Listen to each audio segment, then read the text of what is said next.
আসসালামু আলাইকুম। আমি একটি খুব উপকারী স্বাস্থ্য টিপ আপনাদের জন্য নিয়ে চলে এসেছি। টিপসটি হলো এই, যারা সুগারের রুগী, ডায়াবেটিসের রুগী তাদের জন্য। এই যে আমি যে গাছটি দেখাতে চলেছি, এই গাছটির নাম হচ্ছে, ভালো নাম, মিছরি দানা বা চিনি দানা গাছ বলা হয়। এই গাছটি ব্যবহার করবেন কিভাবে একটু বলি। যে সমস্ত ভাই ডায়াবেটিক্স বা সুগারের জন্য চা খেতে পারেন না, পায়েস খেতে পারেন না, বা কোনো মিষ্টি খাবার খেতে পারেন না, তারা কি করবেন, এই গাছ তুলে নেবেন, দিয়ে সুন্দর করে শুকাবেন। শুকানোর পর ব্লেন্ডারে পাউডার করে নেবেন।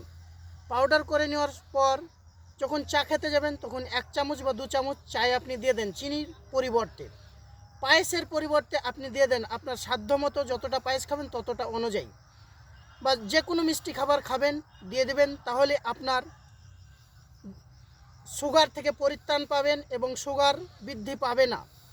আমি এই গাছটি একজন সুগারের রুগীকে ব্যবহার করেছিলাম। এই যে দেখতে পাচ্ছেন, এই ভাইকে দিয়েছিলাম। আমার থিওরি অনুযায়ী খেয়ে অনেকটা সুস্থ আছেন। ভাই, আপনি কেমন আছেন একটু বলুন।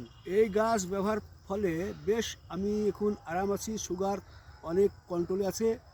এছাড়া সুগারের যে একটা পার্শ্ব প্রতিক্রিয়া থাকে এই গাছের কোনো নেই, তবে সুগার অনেক কন্ট্রোল এবং ডাক্তারের ওষুধ খেয়ে বেশ এই গাছেই খুব উপকারিতা আমি বেশি পেয়েছি।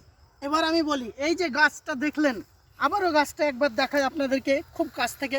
এই গাছটির কোনো পার্শ্ব প্রতিক্রিয়া হবে না। এই গাছ এত গুণসম্পন্ন গাছ, আপনাদেরকে বলে বোঝাতে পারবো না।